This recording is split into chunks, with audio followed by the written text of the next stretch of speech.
Malawi Today. Ikumana ndi magulu osiyana kuphatikizapo apolisi komanso nduna za mtengatenga kuti akambirane njira zothetsera mchitidwewo. Nkaja kubayakula kwambiri ndipo poyang'ana njira zoti zilezere masiresi amenewa teresonsonkano wanthu onse okhuzidwa kuti tikambirane njira zolezera zinthu zimenezi. Polankhula pa nkhani mmodzi mwa akuluakulu a bungwe la Center for Social Concern Tobias Jere wati khonsoloyi iphunzitse anthu okhala mu mzinda wa Lilongwe za ubwino wa magetsiwo. Pakufunika awareness kapena ngumi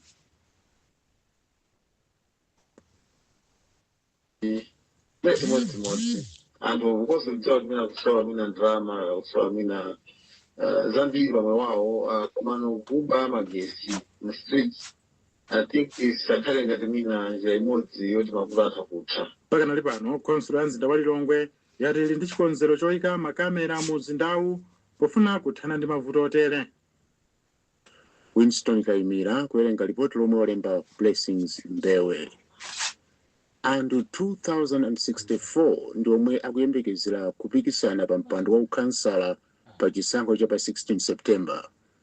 Malingana ndi mndandanda wa mayina omwe bungwe la Malawi Electoral Commission latulutsa lero, anthu oyima pa okha ndi omwe alipo ochuluka pomwe akwana 737. Chipani cha Malawi Congress chili ndi anthu 319. Democratic Progressive ili ndi anthu 310. Pomwe chipani cha UTM chili ndi anthu 247. Padakali pano mneneri wa bungwe la Political Science Association Amavuto Bamusi wati kuchuluka kwa chiwerengero cha anthu oyima pa okha ndi chizindikiro cha kutayika kwa chikhulupiriro cha anthu mu zipani zawo. Abamusi akufotokoza. Zona tikuona kuti ma independent candidate oyima pa okha ndithu makhansala amene ali oyima pa okha nambala yawo ikuchulukanso kwambiri mujailili nambalaso ya ma MP imene tinaonanso masiku ochepa apitawa. Izi zikungotanthauza kuti ndale za dzipani tsopano zayamba kuchepa kudalirika kwake. Chikhulupiriro chimene azisogoleri ena ali nacho muzochitika za ndale mkati mwa zipani, chikhulupiriro chimeneyo chikuchepa. Izinso zikhoza kubwera chifukwa chokuti muzipani makamaka zipani zikuluzikulu muli anthu ena amene amakhala amphamvu kwambiri, ndiye iwowo akumasankha anthu ena akumakhala akuchita ndale zokondera makamaka nthawi ya ma elections ma primary elections zisankho za chipula.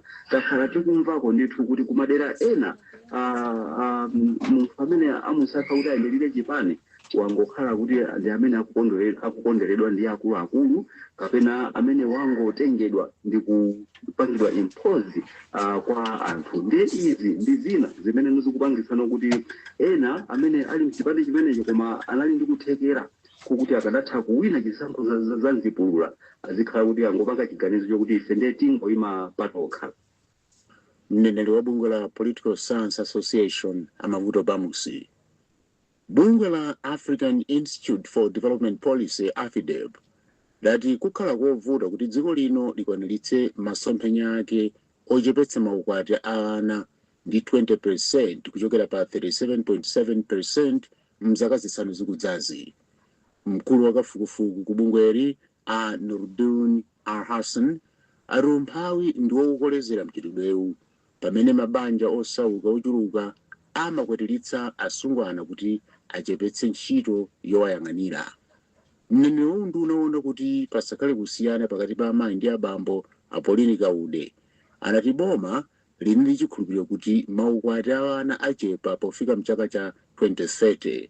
Temwa Nyirenda walemba ripoti lomwe akuwerenga Alex Banda. Ngakhale dziko lino lachilimika pa ntchito yolimbikitsa maphunziro a asungwana, mmodzi mwa akuluakulu a bungwe la AFIDEP Dr. Nuruddin Al-Hassan wati mzaka 15 zapitazi chiwerengero cha nkhani zokhudza maukwati a ana chakhala chikunkanukwera. Iwo ati kamba ka izi dziko la Malawi lili mgulu la mayiko amene ali ndi chiwerengero chokwera cha maukwati a ana pa dziko lonse. Al-Hassan ati manja ambiri ali mu umphawi wa dzaoneni omwe ukukolezeranso vutoli. I think that the underlying factor is ndikuona ngati gwero la zonse ndi umphawi. Mukaona chiwerengero cha anthu amene ali osauka muona kuti sinatsike chifukwa 51% ya anthu akukhalabe mu umphawi wa dzaoneni mdziko muno. below the poverty line. Ndipo mneneri munthu unaona zakuti pasakhale kusiyana pa ntchito pakati pa amayi ndi abambo, chitukuko komanso chisamaliro cha ana a Pauline Kaude. Kuti boma likugwiritsa ntchito ndondomeko yomwe cholinga chake ndikuthana ndi maukwati ana imene inayamba kugwira ntchito chaka chatha.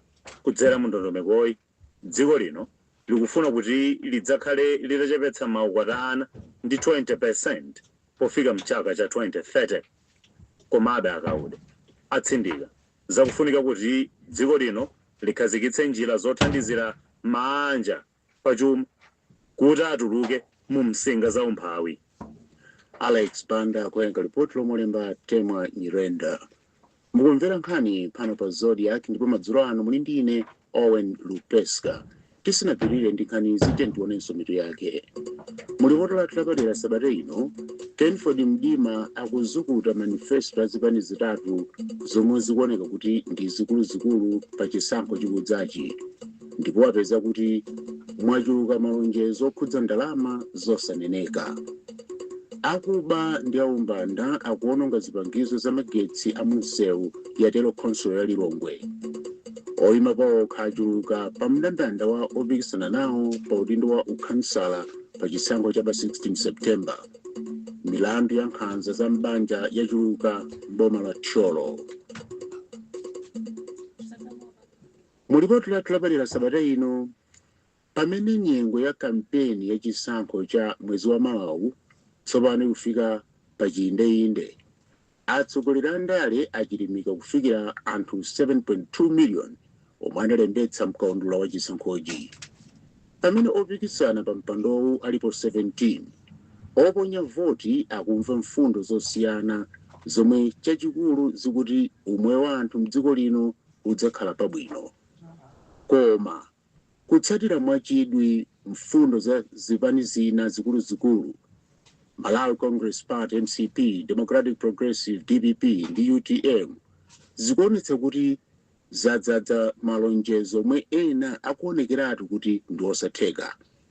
Mulipoti lathu lapadera sabata ino, Kenford Mdima akuzukuta manifesto azipani zitatuzi zomwe zikuoneka kuti ndi zikuluzikulu pa chisankho chikudzachi. Ndipo wapeza kuti mwachuluka malonjezo okhudza ndalama zosaneneka. Masiku akuthera kuchitseko kulunjika ku tsiku la chisankho cha pa 16 September. Maka pamene mungu loyendetsa chisankho la Malawi Electoral Commission MEC linatsekulira nyengo yolola omwe akupikisana kufikira anthu ndi mfundo zawo pa 14 July. Pofika lero, Amalawi 7.2 million omwe analembetsa mkaundula wa voti akudziwa bwino za anthu omwe apikisane pa mpando wa mtsogoleri wa dziko. Bungwe la MEC lavomereza anthu 17 kuti alinzowayenereza kupikisana pa mpandowo.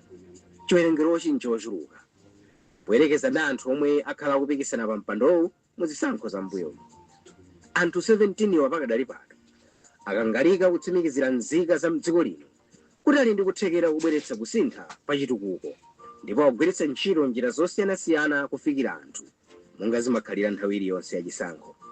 Koma kutengera mbiri ya ndale ya dziko lino, ambiri mwa malonjezo omwe andale amapereka amakhala ngati nyambo yomwe cholinga chake ndi kungofuna kukhala m'maudindo osati mfundo zachitukuko. Malonjezowa omwe amawasindikiza m'mabuku amakhala omveka bwino kwa anthu, watsimikizira kuti umoyo wawo usintha m'magawo monga zachuma, koma ambiri mwa iwo sawakwaniritsa. Chisankho cha chaka chino tikusonyeza kuti chikuloweranso kumomwe zinthu zakhala zikuyendera mzaka za mbuyomu. Mfundo zokopera anthu za zipani zikuluzikulu zili ndi malonjezo omwe ndi ofunika mabiliyoni komanso trillion a ndalama yakwacha kuti atheke. Izi zikubweretsa mafunso ngati malonjezowa ndi otheka potengera kuti chuma cha Malawi sichili mchimake, komanso njira za boma zotolera misonkho ndi zochepa. Tsogolo account ya mwana aliyense wobadwa. Kuyambira ndi chipani cha Malawi Congress MCP mtsogoleri wake Lazarus Chakwera akufuna kuyimanso atakhala pa mpando wa zaka zisanu. Ulamuliro wawo wabweretsa maganizo osiyana pakati pa Amalawi pamomwe wakhalira. Mu ulamuliro wa Chakwera, malonjezo ena omwe anapereka mu 2020 awakwaniritsa, pomwe ena sanawakwaniritse.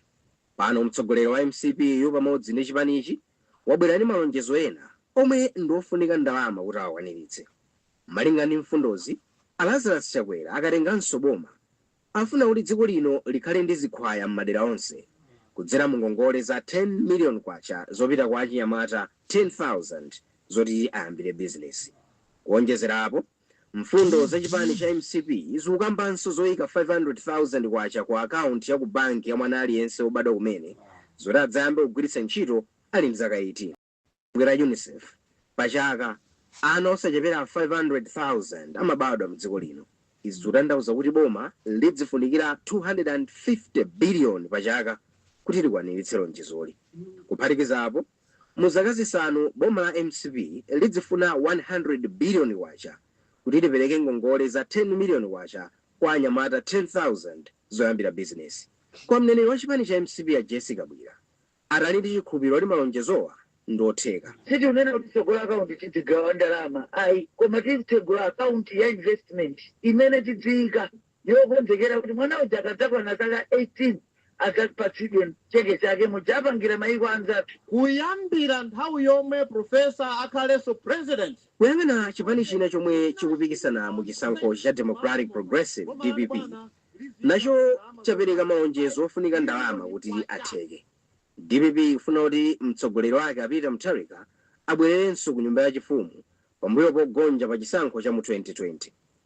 Mu mfundo zake zokopera anthu, chipani ichi chikuonjeza kuti chidzipereka 5 billion kwacha ya chitukuko cha m'madera a phungu kudzera mu thumba la Constituency Development Fund CDF ngati itabwereranso mboma.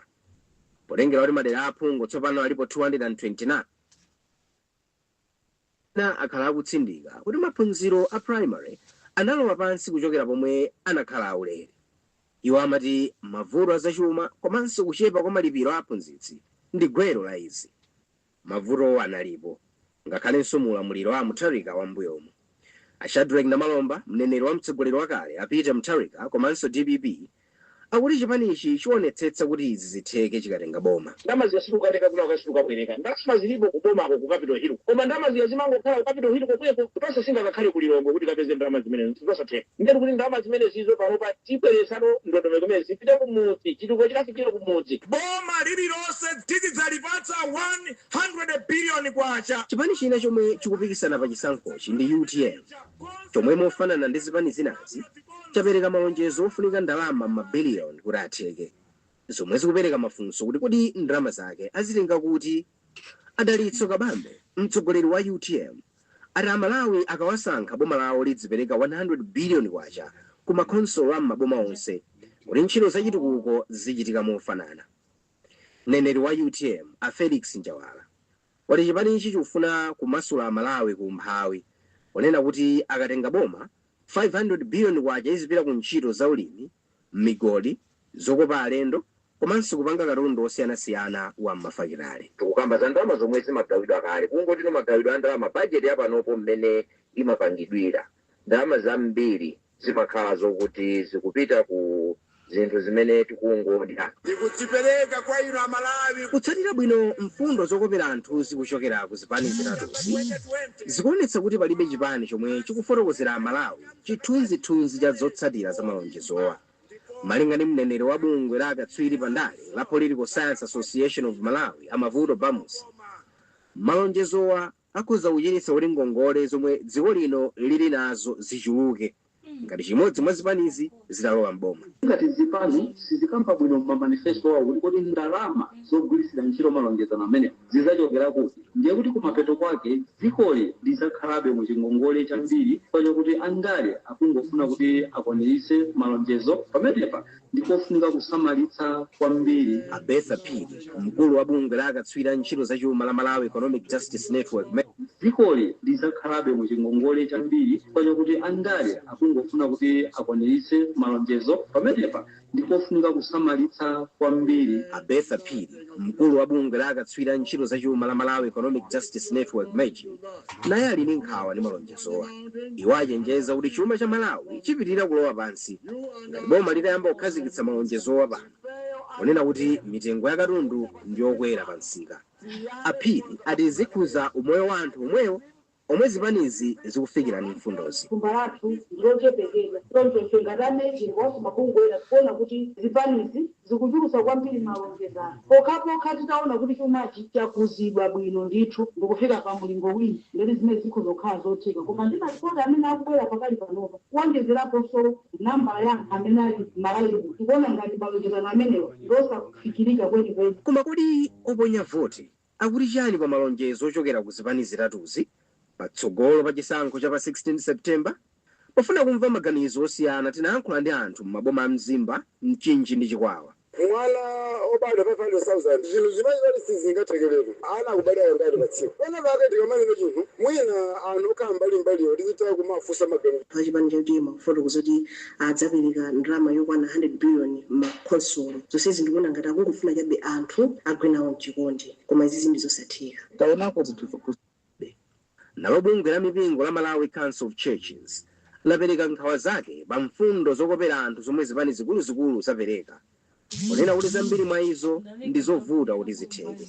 Malinga ndi mlembi wamkulu wa bungweli Mbusa Chikondi Alemekezeke Phiri, mantha awo ndoti andale akuuza anthu zabodza zomwe zosempana ndi mfundo za ulamuliro wa democracy. Kodi tichita chiyani kusamala chuma cha dziko? Palibe amene akubwera poyera nkunena kuti izi sitipanga pa nkhani ya mfundo ifeyo kuti hayi.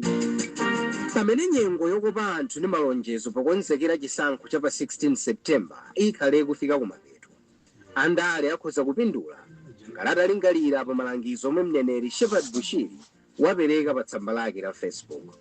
Abushiri alangiza andale kuti aleke mchitidwe uza Amalawi zinthu zomwe akudziwa kuti sangakwaniritse.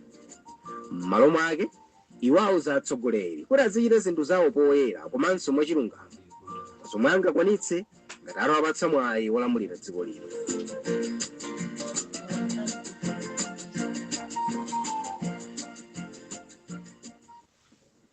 Chance Moloza Banda kuwerenga ripoti limenelo lomolemba ndi Kenford Mdima. Chiwerengero cha milandu ya nkhanza zokhudzana ndi abambo komanso amayi ku Thyolo chakwera kwambiri mchigawo choyamba cha chaka chino poyerekeza ndi nthawi yomweyo chaka cha 2024. Malingana ndi malipoti aku ofesi yoona zakusasiyana pa ntchito pakati pa amayi ndi abambo mbomalo, kuyambira Januwale mpaka Juni chaka chino nkhanza zokwana 1096 zachitika poyerekeza ndi nkhanza 471 zomwe zidachitika m'miyezi yomweyi chaka chatha. Mkulu wa ofesi mbomalo a Gerard Zigambo pamodzi ndi mfumu yayikulu Mphuka yemwe ndi wapampando wa bungwe la mafumu mbomalo apempha magulu okhudzidwa kuti agwirizane kuthetsa vutoli lomwe ati lusokoneza chitukuko cha dziko. Luca Beston walemba ripoti lomwe akuwerenga Rafael Mlozowa. Mu 2024 chiwerengero chikuonetsa kuti amayi ndi atsikana ndi amene adakumana ndi nkhanza zochuluka zokwana 340 poyerekeza ndi nkhanza 131 zokhuza amuna. Chaka chino nkhanza zaonjezereka kwambiri pomwe 783 zachitikira akazi poyerekeza ndi amuna 313. Mwezi wa February ndi April 2025 ndi miyezi imene kudachitika nkhanza zokwana 178 ndi 208 motsatizana, pamene mwezi wa Januwale wokha udachitikira nkhanza zochuluka kuposa theka lonse loyamba la chaka chatha.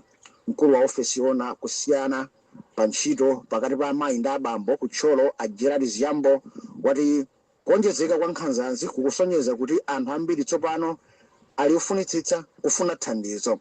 Zigambo ati nkhanza zambiri ndi za m'mabanja zakuthupi komanso zachuma. Chifukwa choyamba tikoza kukamba za kuti anthu popeza panopa azindikira kuti akaonekedwa nkhanza ya mtundu wina wonse azitha kupanga report. So that would mean kuti nkhanza zizichulukirabe because anthu akupanga report akuziwa where to report una zifukwa zazikulu zimene zikupangisa nkhani ya zachuma. Ndipo kwa mpando wa mafumu bomali mfumu yayikulu Mphuka wati pakufunika kugwirizana pothetsa nkhanza zomwe zikuphatikizapo za m'malingaliro zomwe zikupangisa anthu ena kuti azizipha chifukwa cha kuchedwa kwa chilungamo ku polisi ndi m'mabwalo akakangana ku midzi kwawo. Sakumakhala ndi upangi odziwitsidwa mmene nkhanza zimabwerera. Ngati kwathu kuno zimene ndikuziona kuti nkhanza zikuchuluka kwambiri ndi nkhanza zimene anthu angokumana nazo kunzera m'maganizo kapena nekuti za m'malingaliro. Pakadali pano aziyambo apempha magulu osiyanasiyana kuti atengepo mbali kuthana ndi nkhanza paliponse mbomalo. Rafael Mlozo wa Kwerenga ripoti lomwalemba Luca Beston. Mmodzi mwa atolankhani a wireless ya Zodiac Innocent Kunchedwa wapambana mphoto ya maiko akumwera kwa Africa SADC Media Awards wa chaka chino ndipo wapata $1,000. Akunchedwa ati izi zikutsimikiza kuti Zodiac ndi nyumba youlutsa mawu yapamwamba mdziko muno. Akunchedwa analemba nkhani yonetsa kuti migwirizano ya oyimba amaiko akumwera kwa Africa kuchulukitsa chiwerengero cha anthu omwe akumaonera nyimbo pa masamba a mchezo. Ena mwa Malawi omwe apambana mphotozi ndi a Roy Nkosi omwe amagwira ntchito ku Malawi News Agency komanso akumbukani Kajome aku Malawi Film Unit. Kupambana mphoto chaka ndi chaka kwa ine ndi chitsimikizo cha timu yomwe tili nayo pa Zodiac komanso timu yomwe ndimakhala ndikugwira nayo ntchito. Ngati munamvapo amati ukazungulizidwa ndi mawuli abwino nawenso umaoneka wabwino. So kuno Zodiac tili ndi spirit yomwe timati nthawi zonse tizikhala number 1. Timalimbikira umuona wireless yathu consistent timakhala number 1 mdziko muno. Ndi sikunezi mangokhala wireless yokha. Wireless jaulika number 1 for akulianso anthu kumene kuamira malimbikira. Ndi timalimbikira kuti ife kugwiranso ntchito ife zikhala number 1 nthawi zonse. Tikhala number 1 ifeyo ndi wireless yathu so ikhala number 1. Ndi zimene zimene zimatikanka ndi kutilimbikitsa kuti tikhale number 1. Mmodzi wa atolankhani ku Zodiac a Innocent Kunchedwa. Apanso ndipo pa mtsiriziro pa nkhanizi madzulo ano koma tisanasiyane tionenso mitu yake. Akuba ndi umbanda akuononga zipangizo za magetsi a msewu yatero khonsolo ya Lilongwe. Oyima paokha achuluka pa mndandanda wa opikisana nawo pa udindo wa ukhansala pa chisankho cha pa 16 Septemba. Mulipoti lathu lapadera sabata ino Kenford Mdima akuzukuta manifesto azipani zitatu zomwe zikuoneka kuti ndi zikuluzikulu pa chisankho chikudzachi. Ndipo apeza kuti mwachuluka malonjezo okhudza ndalama zosaneneka. Milandu ya nkhanza za mbanja yachuluka mboma la Tcholo. Mnali ndi ine Owen Lupeska madzulo abwino. Chotsalira ndi ripoti la za nyengo. Aupatsirane za nyengo ndi amazi. Bwenzi losaona nyengo. Kuli nyengo ya mphepo ya fumbi ndiyo zizira pang'ono madera ambiri koma tiyembekezerenso nyengo ya mitambo ndi ya mvula yowaza mopatali madera ena a mchigawo chakumwera usiku uno ndi mammawa. Masana tiyembekezere nyengo ya mphepo ya fumbi mopatali komanso yofunda pofika mmawa masana. Mphepo ya mwera ikuyembekezeka kuwomba pa nyanja Malawi ndi pa nyanja zathu. Choncho onse omwe amagwisa ntchito nyanja awemfedwa khala tcheru ndi osamalitsa pa nthawi pofuna kupewa kuti amiyoyo komanso katundu. Kwa Nkabu komanso kumangochi timze nyengo yofika mpana pa 17 degrees Celsius, ku Blantyre 11 degrees Celsius, pamene ku Lilongwe ndi ku Mzuzu 10 degrees Celsius. Mphepo ikomba kuchokera kumwera chakumvuma ndipo pofika lachiwiri timze kuti madera ambiri kudzawomba dzuwa komanso kuyembekeza kudzafunda komanso kutentha. Dzuwa likuyembekeza kutuluka a minute to 6 ku Mzuzu ndi kulowa 20 minutes to 6. Ku Lilongwe dzuwa lidzatuluka 2 minutes past 6 ndipo likuyembekeza kudzalowa 21 minutes to 6. Pamene ku Blantyre timze dzuwa kudzatuluka a minute past 6 ndipo lidzalowa 29 minutes to 6. Zanyengo kuchokera ku nthambi yoona zanyengo ndi kusintha kwa nyengo mdziko muno zomwezi nali ndine Dave Tisungani Majawa madzulo abwino. Amakupatsirani za nyengo ndi amazi. Bwenzi losaona nyengo.